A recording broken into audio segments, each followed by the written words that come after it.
Selamat malam semua. Selamat malam. Kembali lagi bersama saya Putu Evi dan suami saya Beli Bule. Yang pohon Semara, pohon Edge. Ya, kita di acara ngobrol bareng Beli Bule. Halo Pak Ed. Halo Ed, Wah, apa kabar? pengunjung pertama ada adik saya Ayu. juga di Halo, sini. Ayu. Halo. Halo Ibu Jero sudah di sini, Nini Jero karena Halo, sudah jadi Guru. Nini sekarang ya, jadi Niang. Ya, kita akan mulai sebentar lagi ngobrol bareng Beli Bule bersama saya dan suami bule saya. Saya akan sebelum mengundang Nini Niang untuk ngobrol bareng kita berdua, saya akan perkenalkan sedikit ya. Kangen ya sama keluarga, Kang Wang ngelihat dari jauh gini. Oke, saya akan perkenalkan Sire Niang Niki gitu. Niang Jero Soka. Aduh, saya kok lupa nama lengkap beliau ya. Pastinya selalu dipanggil dengan Jero Soka. Nama beliau adalah Rucina Ballinger. Itu cara bilangnya ya? Benar ya? So, ya. Iya. Beliau sudah dari umur sangat muda ya, sangat tertarik dengan budaya.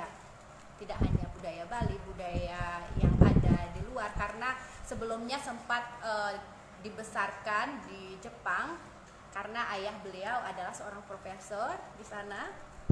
Kemudian tahun 70 saat belajar mengenai tari Bali di ASEA, yaitu namanya ya American Society for Eastern Art, yang sekarang sudah tidak aktif lagi di Amerika. Beliau melanjutkan belajar mengenai tari Bali ini ya tentunya ke Bali. Jadi belajar tidak hanya tari Bali tapi juga teater ya. Jadi kita sudah tahu teater di Bali itu seperti pegambuhan itu masih sangat kental ya di Bali. Lalu tahun 74 pergilah beliau ke Bali gitu. Berumur 21 tahun ya. Waktu itu ya ini Saya kamu baru marah lekat. lahir. Onden dan lekat, kamu Desember marah lekat. Jadi waktu itu sama sekali belum bisa bahasa Indonesia atau Bali. Nah ini banget ya, menarik banget. Kita pengen banget tahu, nanti kita akan tanya pengalaman beliau saat datang di tahun itu, apalagi untuk belajar kesenian Bali, kayak gimana sih suasananya waktu itu, apakah sudah ada sekolah untuk belajar atau apakah mudah mencari tempat belajar. Kita akan tanya Belajar itu sama siapa pastinya. gitu ya. Kita pengen banget ya. Jadi beliau juga dari itu juga menjadi co-founder untuk Gamelan Sekarjaya. Ini adalah grup gamelan terbesar dan sangat aktif ya di Amerika. Dan Sampai sekarang pertama kalau ya. kita bilang kita suka gamelan, pasti mereka bilang di Sekarjaya ya, Sekarjaya gitu. Orang udah pasti mengenal nama itu pertama Identitas. kali ya. Karena sebagai co-founder kita mungkin sekali-sekali tanya juga mengenai hal itu nanti ya. Nah itu di tahun 85 dan beliau juga kemarin Tahun saya 85 itu tour pertama kali. tur Sekarjaya ya ke Bali. ke tur saya pertama ya. Itu kelihatan. Nah lalu beliau itu menikah dengan anak agung. Ini almarhum ya, anak agung Putra Rangki. Waktu itu sudah akhirnya memiliki dua anak laki-laki yang sekarang sudah punya anak lagi, jadi udah ada cucu-cucu gitu. Jadi banyak sekali loh kalau saya baca bio-nya Nah, beliau. cukup 1 jam, ya. Iya, karena yang terpenting di sini selain menjadi seorang penari, beliau ini adalah sangat sekali berkontribusi besar bagi kemanusiaan di Bali, terutama juga bagi pemberdayaan wanita melalui seni gitu. Nah, kenapa saya ingin sekali bertemu dengan beliau dan kita ngobrol bareng pada hari ini supaya kita bisa belajar banyak semangat beliau ya selama tinggal di Bali ini dan membuat sebuah perubahan. Kita apalagi sebagai seorang Bali ya, wanita Bali, kita ini penting banget mengambil semangat ini. Ayo kita langsung aja ya, daripada lama-lama kita undang. Gimana cara ngundangnya? Pakai gini ya. Aduh, kok kelihatannya lain ya munculnya ya font ya. Saya jadi agak susah ya untuk ternyata itu caranya. Ibu Rucina sepertinya menghilang ya. Enggak, saya kan tambah ini lagi tidak ada di sini. Coba saya cek lagi ya, Ibu Rucina. Ada gangguan atau gimana? Mungkin ada gangguan atau bagaimana ya. Coba saya cek. Sebentar. Ibu masuk online.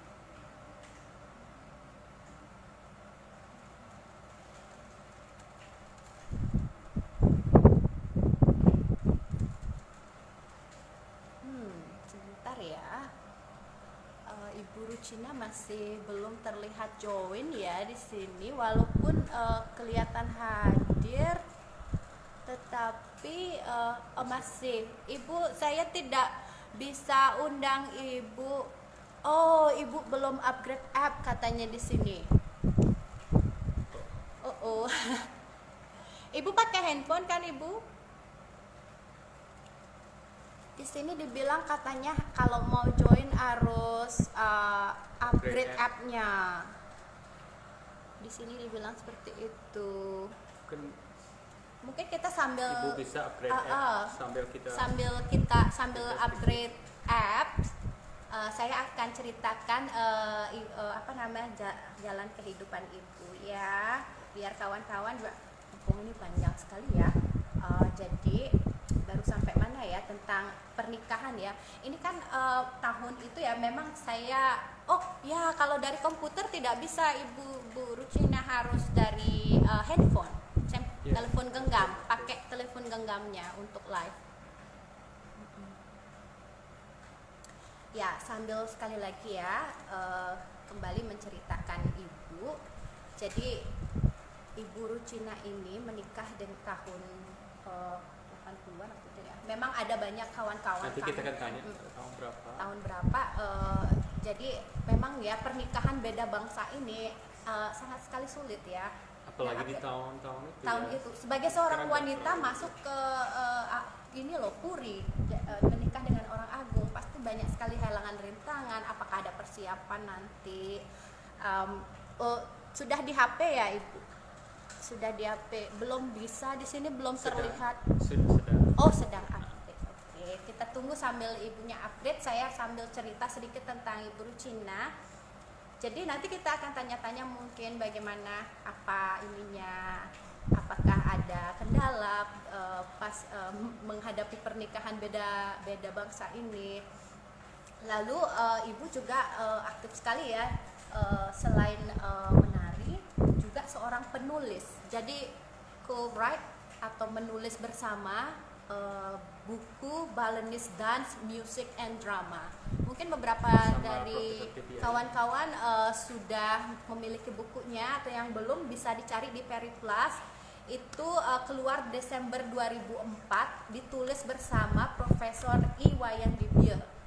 Jadi ini bukunya tentang tari Bali, tentang musiknya, dan tentang drama tari juga gitu. Nah, tahun 2003 ke 2011 Ibu Jero Rucina atau Jero Coke ini menjadi direktur dari Yayasan Kemanusiaan ya. Itu waktu itu bertempat mungkin baru-baru ya bertempatnya di di Aneka Linden ya, dekat tempat kami tinggal di Topati. Lalu meninggalkan tempat tersebut. Itu tahun 2011 yang beliau menjadi ini untuk Aneka Linden, konsultan di sana. Makanya kalau pergi ke Aneka Linden Center pasti lihat nama plakatnya beliau sebagai ucapan terima kasih. Ya, ini keren banget loh bio-nya Ibu. Dan terakhir, kita mungkin tanya-tanya gimana sih rasanya jadi guide-nya Obama tahun 2017 waktu Obama datang ke Bali mengunjungi Ubud kalau nggak salah ya. Waktu itu kita ya ibunya bangga loh jadi guide-nya Presiden Obama. Siapa yang enggak ya? Presiden kebanggaan semua orang ya, perasaan. Sahabat, saya cek lagi kalau ibunya sudah online lagi, belum bisa online ya Ibu. Masih upgrade ini ya. Mungkin bisa pakai cellphone nanti biar bisa online bareng. Lalu Yang menarik itu beliau pernah jadi klien ya. adat gitu. Ya. Kan jarang perempuan jadi klien adat bersama suaminya. Iya, jadi ibu klien ya. Tahun 2013. 2013. Nah, apalagi orang oh, luar sudah Bali. bisa ini. Oke. Ya, Kita langsung aja ya biar nggak lama langsung dari Niang ini Jero obrolan ini ya. Sudah. Ini lagi menunggu ya. Sudah. Swastiastu. Om Swastiastu. Sudah. Swastiastu. Oh, ini belum ya. Om Swastiastu. Apa kabar? Akhirnya. Sapunapi niki? Nggih, sapunapi Nggih, gatre? Senangnya nggih. Sampun suwe ndak mampir ke Kentennya, ke Jeronya. Ya, zaman COVID. Zaman Ya, susah Kang Yang numu niki online manten. Videonya lucu-lucu sekali, udah nontonin Gedebong Goyang. Ini yang belum saya sampaikan tadi bahwa Nini Jero adalah founders juga untuk grup lawak Gedebong Goyang. Nah, ini yang beranggotakan semuanya wanita. Ini keren banget.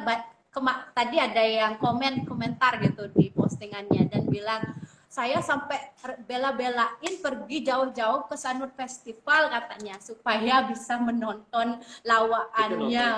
Kita nonton waktu itu. Sukses banget, terima kasih banyak. Iya, mungkin sebelum Tumen ini karena kita pindah ke ininya Mekar Buana, jadi sebenarnya followersnya kita kan ngulang lagi dari nol. Followers saya sebelumnya lebih banyak tempat kita base ngobrol barengnya, jadi sering banget lebih banyak yang hadir nonton. Tapi hari ini lumayan untuk jumlah followers saya yang sedikit, hari ini lumayan yang rame nonton.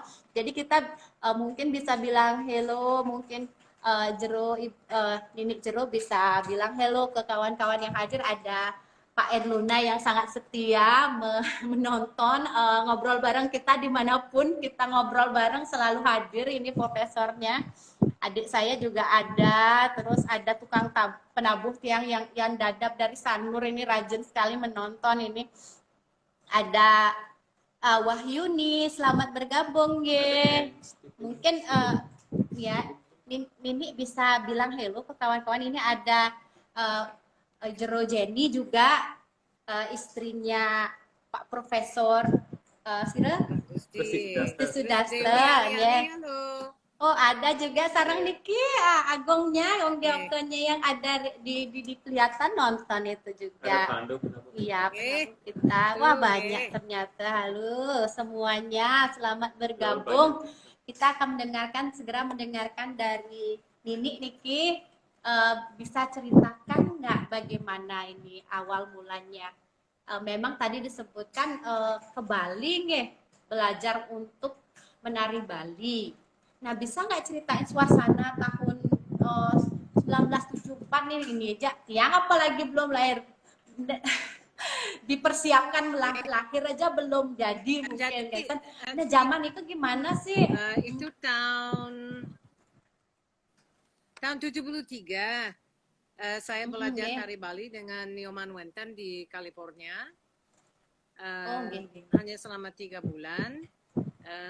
Terus saya dapat visa agak cepat. Waktu itu harus lewat LIPI, itu agak rumit. Tapi akhirnya bisa dapat visa 2 tahun. Jadi Januari tahun 74 saya ke Bali. Nah, waktu itu tinggal di Denpasar pertama, dan saya masuk di Kokar.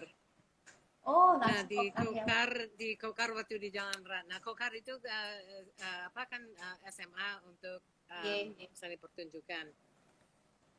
Nah, walaupun saya jauh lebih muda daripada sekarang, saya umur 21, waktu itu juga berat badannya jauh lebih kecil, tapi masih tetap saya jauh lebih gede daripada semua murid di Kokar. Oh ya, karena itu anak SMA. Waktu itu kan jarang ada bule, jadi menjadi tontonan di kelas. Jadi sampai 1 minggu saya minta izin supaya bisa belajar di desa. Nah, jadi guru pertama saya adalah almarhum Pak Nyoman Kakul di Batuan.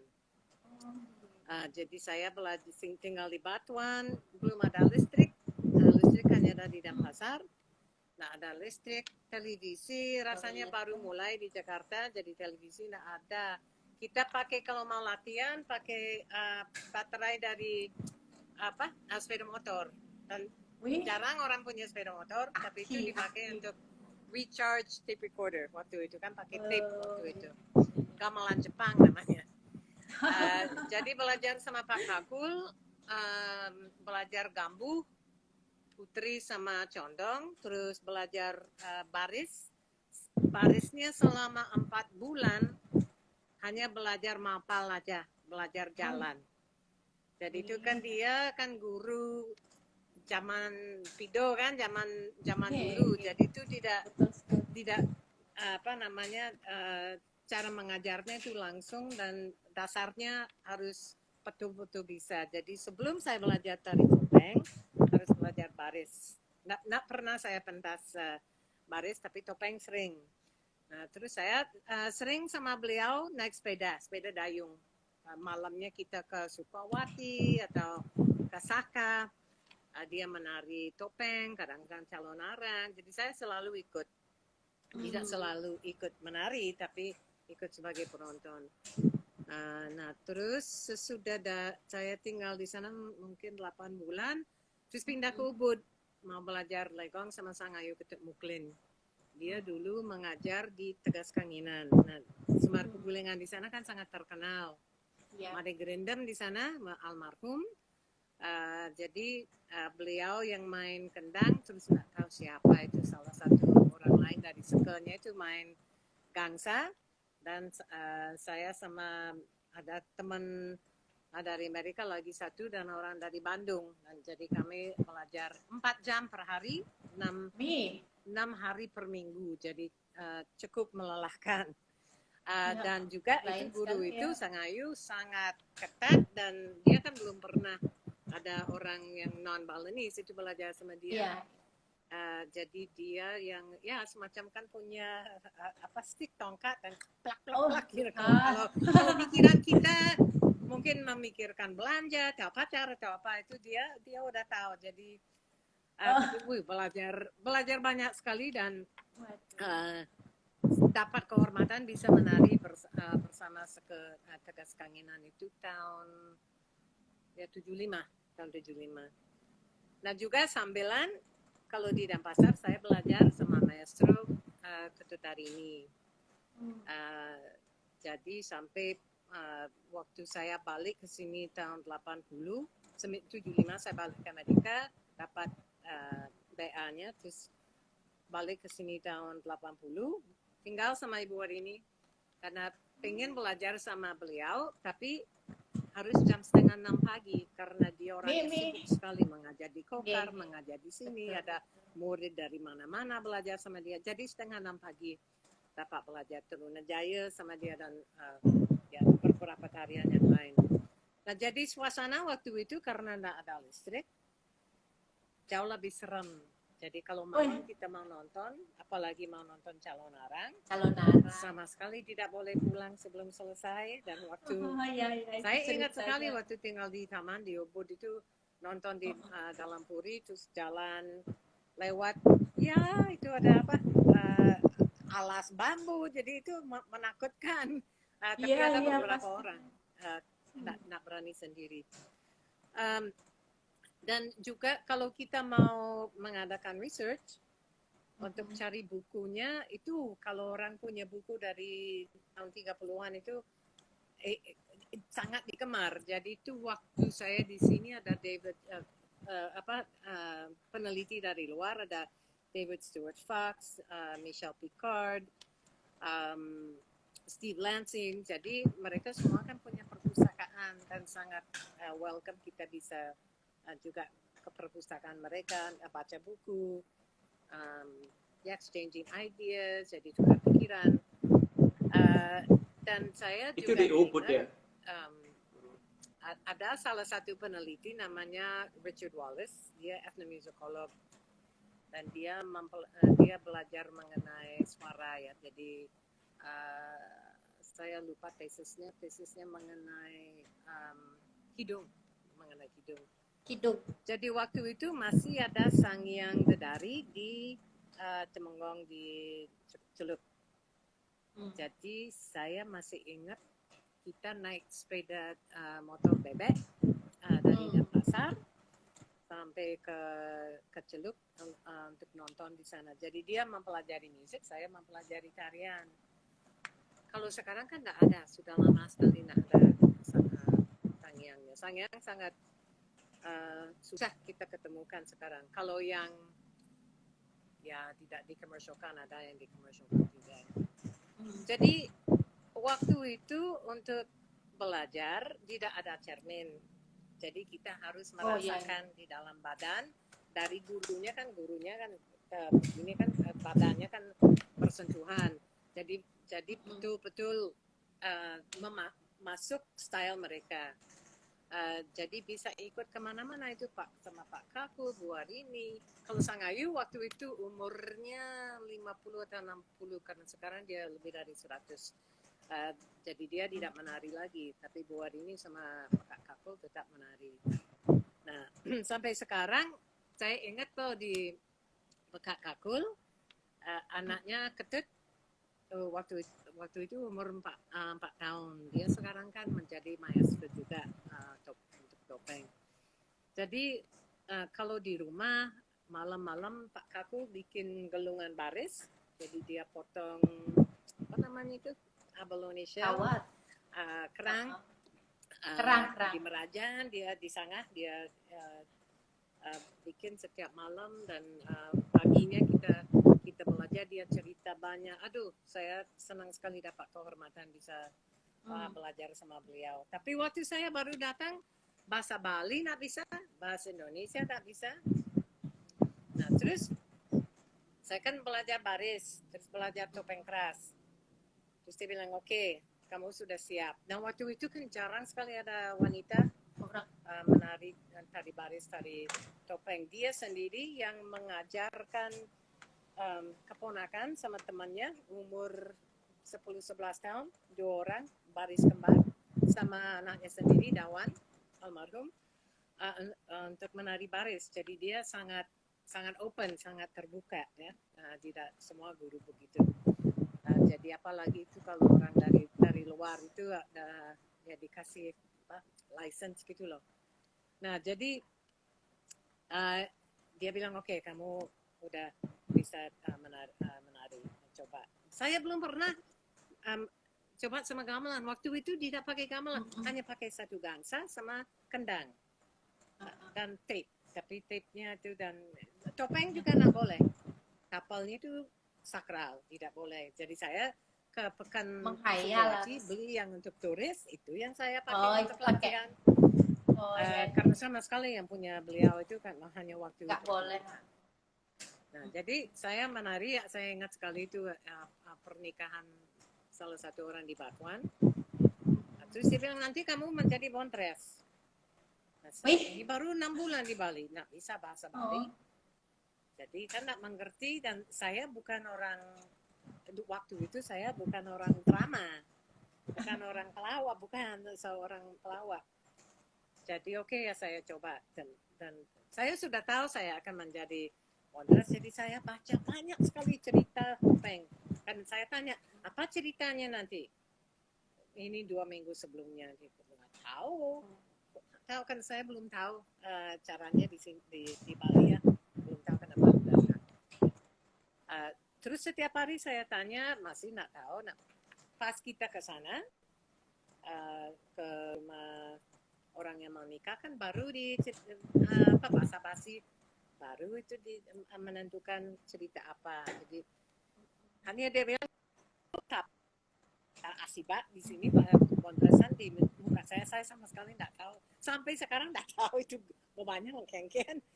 Terus dia bilang, oke, kamu cari oleh-oleh. Oh, oke, saya tahu ini cerita itu kan ada kapal yang terdampar di Sanur. Oke, kan saya kasih. Oke, saya keluar sama anaknya Pak Kantor, cerita-cerita. Terus, oke, besoknya karena saya tinggal di Batuan, kan jalan-jalan di desa. Orang kasih saya jempol untuk topeng keras. Oh, tapi sebagai Bontres jelek sekali katanya. Waduh, Ya, oke.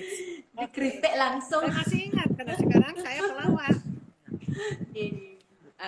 Jadi ya banyak sekali pengalaman yang menarik dengan Pasti luar biasa juga sekali dengan- pengalamannya. Iya, dan dengan Ibu Warini waktu dia melahirkan anak keempat, dia kasih suaminya kasih nama Rutini. Nah, nama asli saya Ruth. Jadi itu berarti Ya. Ruth masih di sini gitu.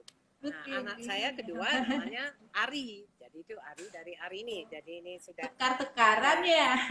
ya. Pertukaran. Jadi, nah terus jadi saya di sini 74, 75, terus saya balik ke Amerika selesai sekolah. Terus saya di Hawaii dapat MA-nya. Nah sesudah itu saya pindah ke San Francisco, ke daerah San Francisco. Nah kebetulan di sana ada 3 orang yang mau mendirikan gamelan komunitas Sekarjaya. Jadi ada Wayan Swece yang dari Denpasar, Rachel Cooper yang beli gamelan, sama apakah itu gamelannya Michael Tenzer, dia orang komposer. Dan dia belajar di UC Berkeley waktu itu. Jadi pertama kali kita latihan di ruang tamu salah satu orang yang kita tidak begitu kenal, tapi dengan baik hati kasih space. Hanya 13 orang. Jadi kita mulai tahun 78, terus 79 Februari itu pertunjukan pertama. Dan banyak sekali orang yang masuk sesudah itu, dan itu orang musisi jazz. Saya kan biasanya main kentong karena sebagai penari ritmenya saya bisa. Kalau kotekan saya nyerah, nggak bisa. Jadi saya serahkan kepada orang betul-betul musisi dan pindah ke ya penari aja. Saya salah satu penari. Jadi kebetulan Sekarjaya mungkin karena saking semangat kita, dan juga karena gurunya kita selalu dapat guru yang sampai sekarang tahun ke-41 sekarang masih dapat guru yang hebat dari Bali. Syukur ya. masih bisa dapat grant ya supaya itu bisa diteruskan. Dan tahun 85 itu tur pertama. Nah, tahun 85 ikut PKB keliling sampai Nagara sama Mabrung sama Jegog, di Jagaraga juga di Bali Utara itu Mabarung. Jadi itu luar biasa pengalaman karena kami 17 perempuan dan 8 laki-laki. Wow. Belum ada gamelan wanita di sini. Sama sekali kan. Iya. Mungkin ada 1-2 orang yang seperti Pasti sangat menginspirasi. Kan Iya. pintar main gamelannya. Tapi itu belum umum. Nah, jadi karena ada TV kan sudah ada. Jadi kami masuk TV. Belum ada social media ya, tapi juga masuk balai pos, dan karena keliling banyak orang lihat dan dia menjadi sangat terkenal di sini. Dan saya waktu itu menari kabor, telek sama Trunajaya sama Muanioleg. Jadi ya Trunajaya itu favorit saya. Foto yang sama Pak Swece Niko itu pentas di mana itu? Kan ada itu foto Trunajaya. yang Iko dah itu di mana itu? Itu saat menari di mana? Itu di Amerika. Di Amerika. Oh, waktu di Amerika. Di California. Pasti sambutannya luar biasa di Bali Utara ya, Guru. Sambutannya luar biasa. Oi. Di Bali Utara ya. Saya lupa lagu pertama. Mungkin ada teman-teman yang nonton di sini hadir di sana. Saya lupa ya lagu apa. Bukan lelambatan, tapi nada pertama, jreng, wah itu sambutannya luar biasa. Padahal, whoops, sih sambutan di sini juga hampir jatuh. Jadi apa? Ya, dan energinya di sana luar biasa kan, Bali Utara. Jadi terus Sekarjaya ke sini setiap 4-5 tahun sampai terakhir kapan ya? 4-5 tahun yang lalu ya. Saya hanya ikut sebagai penggemar. Nah, jadi saya pindah ke sini tahun 85. 85 kan tur pertama. Terus saya balik ke Amerika. Lagi 2 minggunya saya balik ke Bali karena saya kerja di salah satu program semester abroad program. Jadi saya pegang itu selama 5 tahun sebagai direktur. Ketemu suami saya di sana, anak Agung Gede Putra Rangki, dan kami nikah tahun 86 dan bikin company supaya kita bisa ada cultural tours. Jadi ada orang datang ke sini selama 3 minggu. Ada ceramah dari beberapa orang lokal, terus ada ke upacara dan sightseeing yang gitu-gitu. Tapi itu basisnya budaya, bukan belanja atau apa, itu budaya. Karena kami keduanya itu sangat sayang sama budaya Bali. Nah terus tahun 2002 Kanada bom Bali. Nah, jadi waktu itu kami sudah tahun 97 sudah bangkrut bisnisnya karena itu waktu Rismon, Soeharto turun, jadi karena situasi politik agak panas itu, company saya tidak mengizinkan pesertanya datang ke Bali. Dan sampai 2003-4 itu sudah ya kosong. Nggak jalankan bisnisnya ada bom. lagi.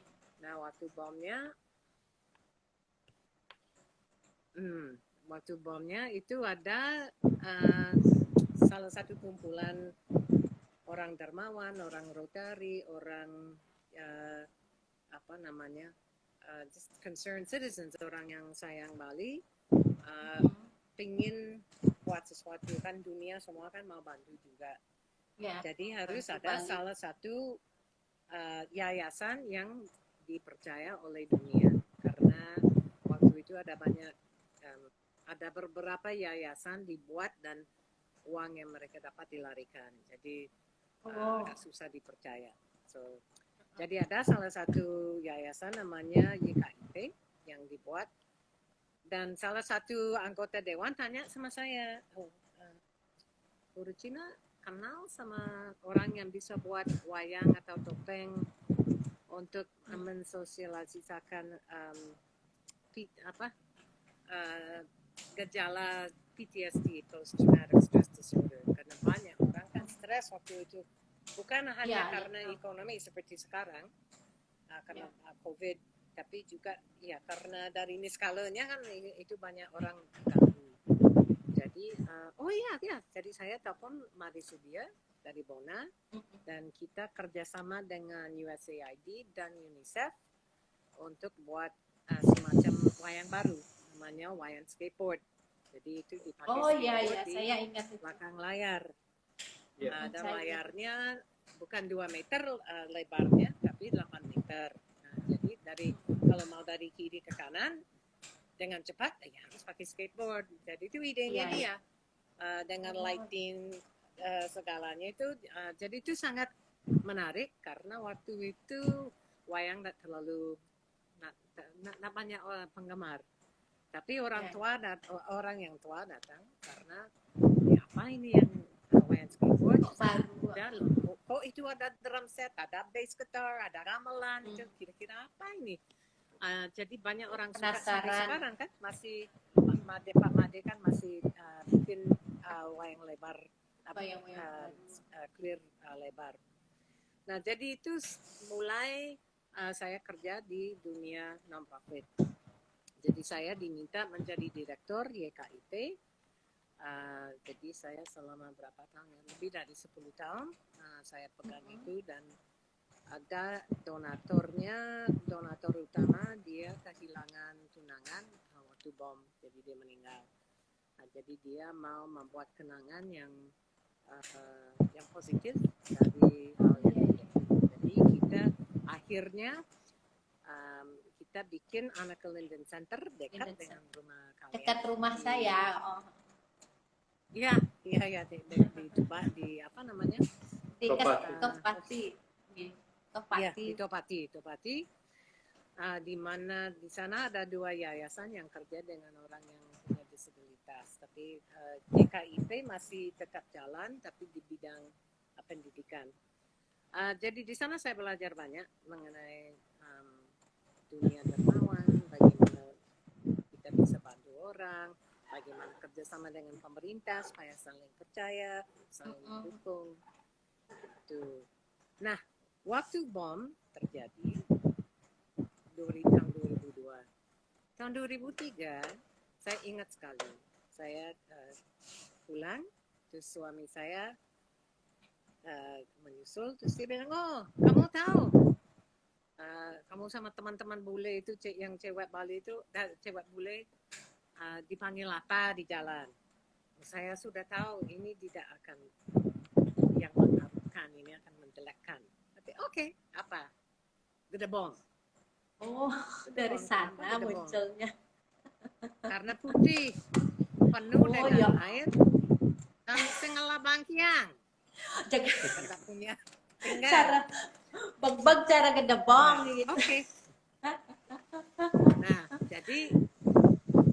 Nah, pas waktu itu kan tahun sebelum pemilu, jadi banyak kampanye. Itu ada berpuluhan partai, ada H, triple E, triple S, triple T. Terus saya mau bikin grup gedebong. Apa G ketiga apa ya? Karena saya mau menggalakkan nama gedebong. Jadi itu saya nak suka itu kamu panggil saya gedebong. Jadi saya mau empower gedebong. Karena Evi juga kan tahu itu ada banyak ini sindiran yang lain yang kita nggak usah. Iya gedebong gitu ternyata baik. Nah, pas pada waktu itu kira-kira bulan April, Inul sedang naik daun. Jadi Inul naik daun. Ratu Inul. Goyang. Jadi goyang, gedebong goyang. Bagaimana? Ternyata Inul gedebong bisa goyang kan? Tidak mungkin. Jadi sudah lucu. Iya betul. Harusnya kaku. Nah, terus saya tanya sama teman-teman kita punya kumpulan grup book club ya, jadi baca buku bareng. Jadi saya tanya siapa mau ikut sama saya, kita bikin grup dan kita nyanyi, ambil lagu yang sangat populer yang dalam bahasa Indonesia, bahasa Bali, dirubah sedikit kata-kata, bikin lebih lirik-liriknya, dan ada sketsa. Ada 3 orang angkat tangan. Jadi ada Susan Pollack, dia masih tetap sama gedebong, ada Carrie Pendergrass almarhum, dan ada Suwinski. Dia masih tinggal di Bali tapi dia sudah pensiun dari gedebong. Jadi kami buat ini setiap semua grup harus semua wanita kecuali Su nikah sama orang Indonesia. Kenapa? Ya mau nanya itu dah tadi. Pas sudah nikah dijawab. Sama orang Indonesia. Ya. Nah, jadi kamu cari lagu dangdut, kamu Bali reggae, kamu Bali pop. Jadi kita ada 4 macam lagu. Terus kita kumpul, yang mana kita mau ambil? Yang pertama yang mana mau diambil? Jadi ada lagu namanya Mega Gonjakan yang lagi sebentar kita akan re-release dengan kata baru yang lebih update. Re-release. Jadi tunggu tanggal Pokoknya mudah-mudahan ini rahasia ya, rahasia lagu yang mana ya? Rahasia nih lagu yang mana? Gonjakan. Nah, bukan. No, different. Lain. Gonjakan. Oke. Nah, terus ya gimana kita mau latihan ini karena YouTube sedikit sekali lagunya. Jadi mau cari lagu karaoke tidak ada. Ya, ya. Gimana sih? Jadi saya tanya teman saya di Yayasan Bali Hati karena dia banyak teman musisi. Gimana? Oh, kebetulan yayasannya punya band namanya Band Bali Hati dan mereka keliling, ada program anti narkoba, ada ya banyak Bagus platform ya. yang saya suka. Oke, jadi ketemu di Bali Hati, masih ingat. Ini ada 4 bule yang saya yang paling tua ya. Yang lain itu ada yang 15 tahun lebih muda, tapi ada 4 bule, terus ada 5 orang Bali muda, semua masih single. Ya, saya dibilang kan ganteng ya. Terus mereka mungkin belum pernah bergaul sama bule ya, apalagi yang umurnya. belum dadong ini hampir 20 tahun yang lalu. Belum jadi dadong itu masih jaga jarak. Ya. Seharusnya bukan gara-gara COVID ya. Sekarang harusnya jaga jarak. Belum ada Belum jaga jarak. Jaga jarak secara pikirannya.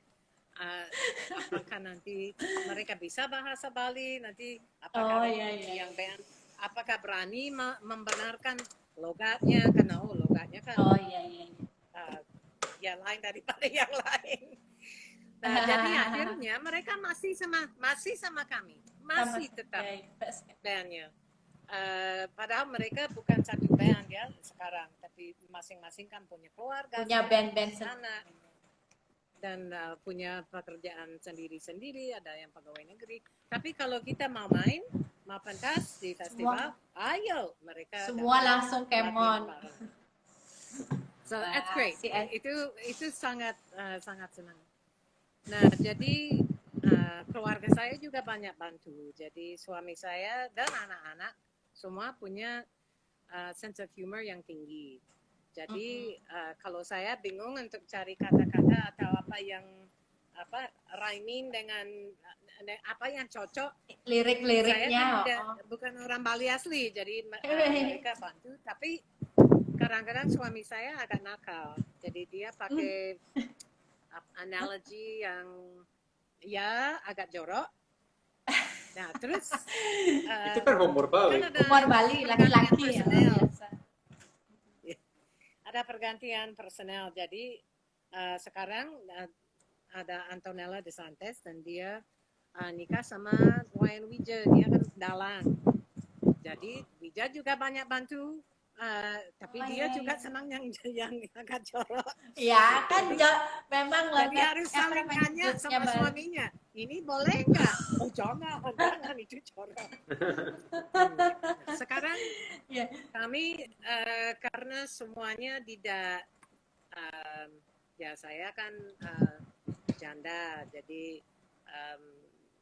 dan jadi kami tanya sama staff sekarang, staff kami yang perempuan, karena kami sebenarnya pingin begini, karena biasanya lawak Bali itu sangat laki-laki sentrik, jadi itu jokesnya mengenai itu, perempuan diremehkan, jadi kami mau memperdayakan perempuan dan pengen supaya jokesnya ya kalau laki-laki diremehkan it's okay kan, it's your turn, giliran laki-laki. Tapi bukan untuk meremehkan, mempertawakan.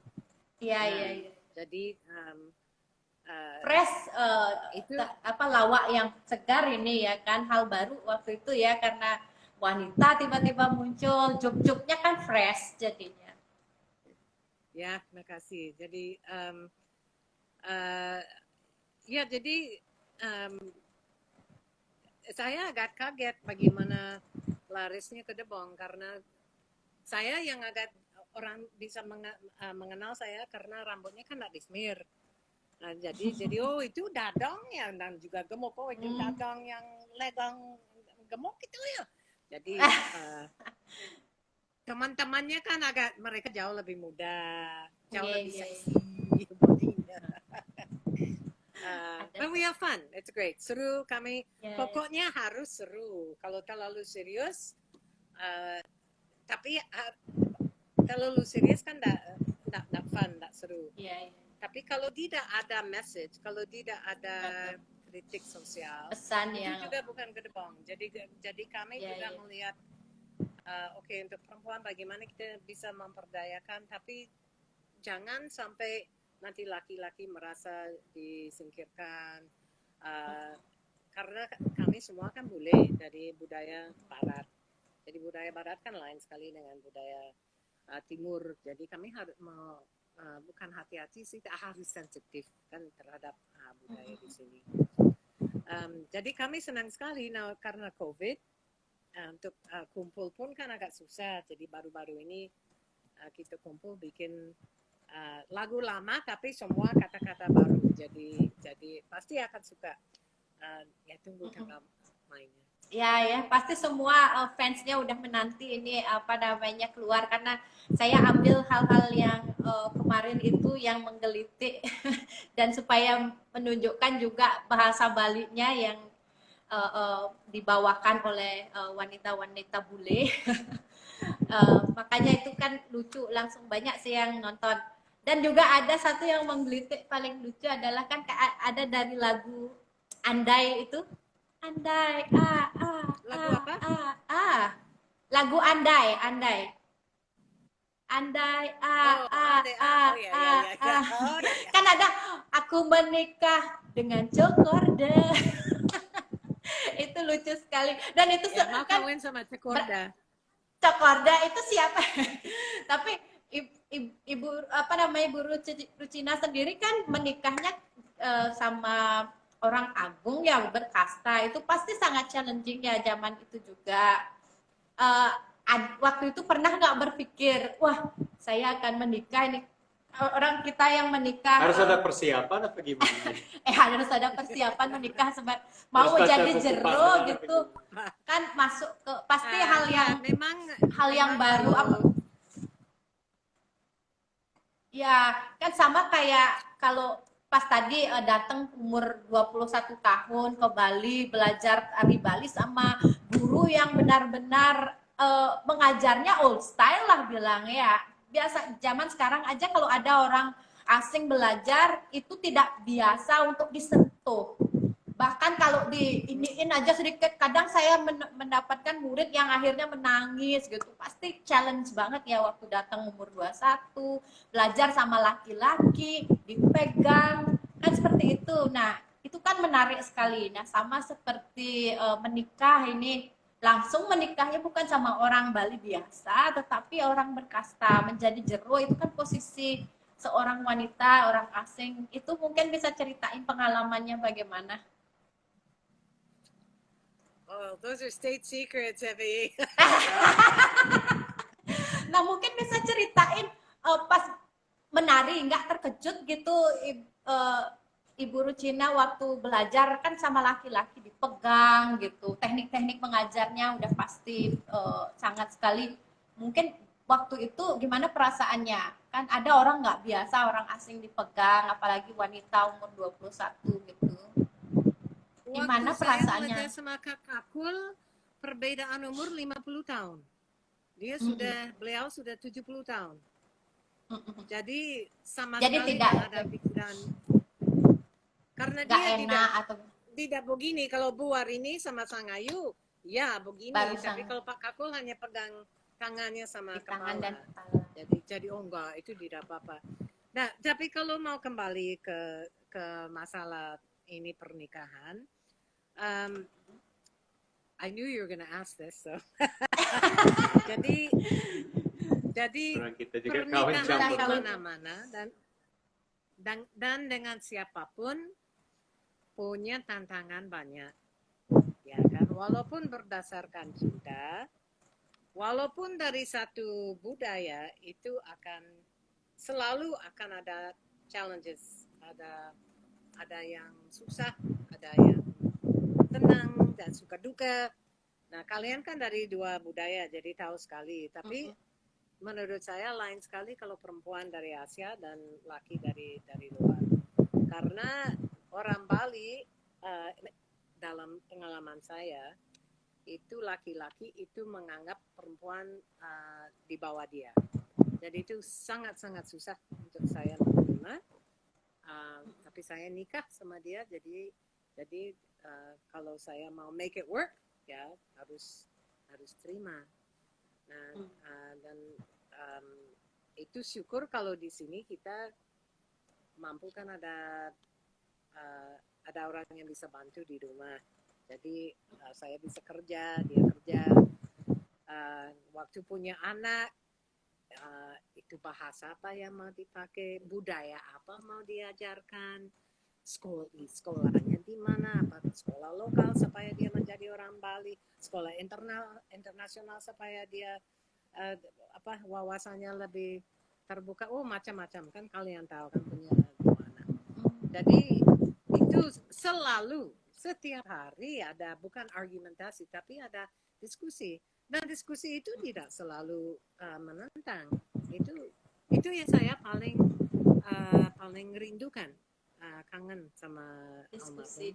itu karena setiap pagi kita minum kopi, nonton berita, ceritakan berita di seluruh dunia, di Jakarta, di Bali, dan masalah budaya. Jadi dan juga dia bantu dengan skrip Gedebong. Jadi itu selalu setiap hari kita ketawa. Setiap hari kita ketawa.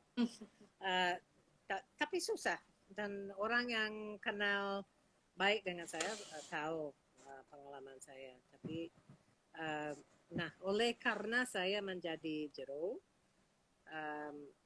itu ya banyak saya harus belajar di Puri, karena mereka juga punya sopan santunnya yang bukan sopan santunnya ya, peraturan macam-macam. Jadi di keluarga besar, bukan keluarganya suami saya, tapi kliennya itu ada yang perempuan yang nikah sama anak jabul, sama anak biasa. Ada dua perempuan, mereka bersaudara kebetulan. Jadi pertama kali saya ketemu mereka ada upacara besar. Saya masih ingat kan itu waktu Krismon, jadi tahun 97. Kita bikin karya besar di Merajan. Terus ada dua perempuan, mereka duduk jauh di bawah, ngecek manges, bahasanya halus. Kalau di Saud bahasa kasar sekali. Jadi saya tanya sama Gong, si Ronika, oh itu adiknya, adik Nisandi ya. Kenapa mereka digitukan ya? Karena nikah sama orang.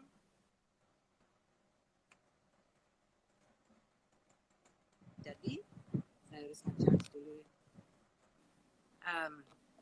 Nah jadi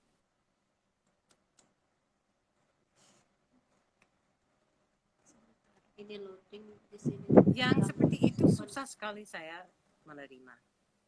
Iya, ada Karena connection. Are we frozen? Oh, kasta, tapi kita semua manusia dan punya perasaan, punya mental state, itu semua kan sama. Jadi itu harus saling menghormati. Jadi itu salah satu yang sangat kuncinya ya. disayangkan. Jadi ada kekesatriaan untuk cowok dan cewek. Itu, dan bukan hanya untuk orang kesatria, tapi itu seringkali anak saya dibilang sama suami saya, you have to be kesatria. Coba ini sikapnya harus kesatria. Bukan artinya harus meremehkan orang lain, bukan. Tapi harus bangga, harus halus, harus bisa komunikasi dengan baik.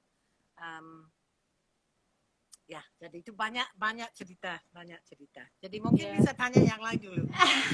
mungkin ini dari coba lihat ada pertanyaan.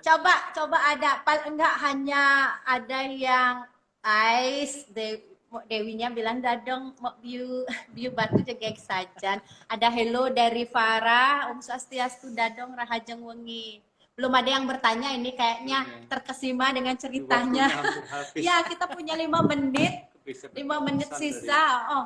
Dan terus terang sebagai seorang wanita, terutama wanita Bali, saya sendiri itu kalau mengambil inspirasi itu tidak hanya melihat inspirasinya dari orang Bali, wanita Bali atau laki-laki atau kadang umurnya lebih muda, itu selalu menginspirasi. Nah, saya ingin orang yang akan menonton juga mengambil inspirasi dari ngobrol pada malam hari ini. Setelah ngobrol sama Nini, saya terutama orang sangat sekali terinspirasi sekali sama kegiatan-kegiatannya, tidak hanya menari, mengajar anak-anak, bahkan ya saat ini di Desa Les ya, dan Ngajar juga tari, yang bahasa ngajar Bali tari, juga bahasa, ngajar, ya sangat sekali aktif untuk anak-anak di sana, dan itu sangat sekali menginspirasi. Jadi semangatnya ini tidak hanya dari sejak umur yang masih muda sampai sekarang pun semangat menggebu-gebu untuk membuat perubahan, juga melalui Gedebong Goyang, juga melalui kegiatan kemanusiaannya.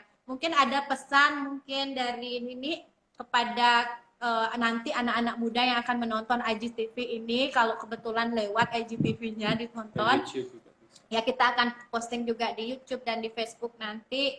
Mungkin ada pesan mungkin terutama zaman pandemik seperti ini mungkin untuk memberi semangat.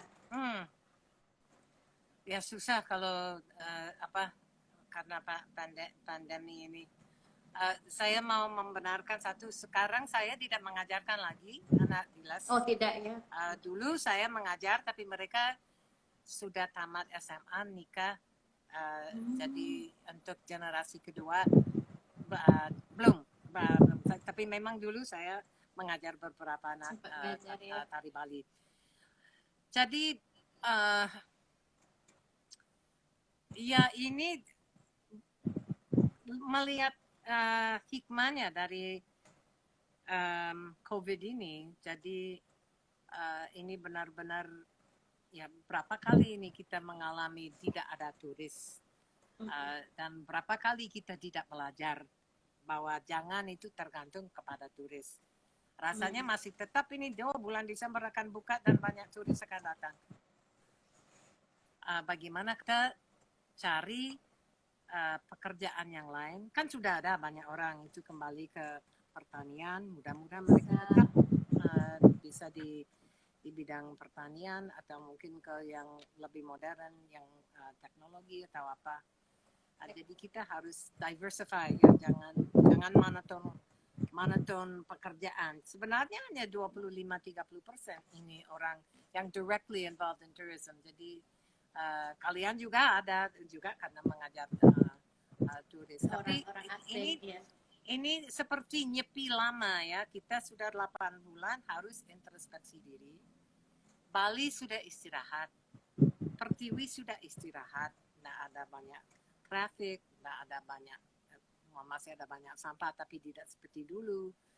Jadi kita harus sambil hikmahnya dari sana. Jadi untuk generasi berikutnya ini saya hanya ada ya satu pesan, itu jangan lupa sama leluhur, jangan lupa dengan ilmu dan budaya yang sudah dianugerahi kepada kita. Jadi tidak semua yang baik, kita harus filter, tapi kita dikasih salah satu budaya yang sangat kaya, dari bahasanya, dari tariannya, dari musiknya, dari cara kita bergaul secara umpamanya di Banjar. Jadi itu dikuatkan. Hubungan antara kita semua ini dikuatkan, dan kita harus cari cara yang baru untuk komunikasi. Oke, kita pakai HP segalanya, tapi dengan quote new normal, ya bagaimana kita akan bergaul. Sekarang saya tetap di LAS, belum dibicarakan pekerjaan saya di LAS. Saya bikin semacam vocational training center di sana untuk anak terlantar. Lagi 2 tahun akan buka. Jadi di sana saya juga mau melihat anak-anak di sana yang tidak punya kesempatan. Kita maaf sekali menyela, kita hampir selesai waktunya. Oke. Dan kita menanti banget ngobrol mungkin berikutnya. Semoga Nini selalu sukses dengan Gedebong Goyang. Oke semuanya, terima kasih sudah menonton. Sampai jumpa Nini. Sukses. Nge.